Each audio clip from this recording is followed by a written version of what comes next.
बीकानेर से आ रही है बड़ी खबर। सिर्फ विवाद पर हनुमान बेनीवाल का बड़ा बयान आया है सामने। हनुमान बेनीवाल ने स्वास्थ्य मंत्री पर तंज कसा है। कहा है कि 1 घंटे बाद कुछ याद नहीं रहता। शिक्षा मंत्री को बेनीवाल की तरफ से कहा गया है एसओजी से मामले की जांच करवाने की मांग रखी गई है। तो अब देखिए, इस पूरे मामले पर विपक्ष की भी प्रतिक्रिया आने निकलने सामने आ गई है।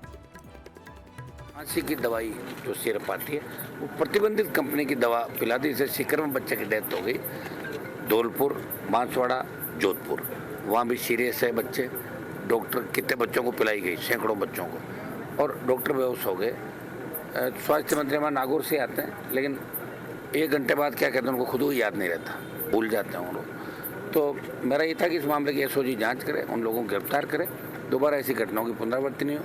बस हम भी एक पार्टी की तरफ से बयान चलाएंगे कि ऐसी फर्जी कंपनियां, फैक्ट्रियां या जो भी दुकानें हैं जिनको ड्रग लाइसेंस जारी हो गए, उनको चिन्हित करके उनको हम खुद बंद कराएंगे। आवश्यकता पड़े तो खुद हमारे कार्यकर्ता जाएंगे और उनका ताला लगाते हैं। और चलिए, फिलहाल इस बुलेटिन में बस इतना ही। बाकी अन्य खबरों के लिए बने रहिए हमारे साथ। नमस्कार।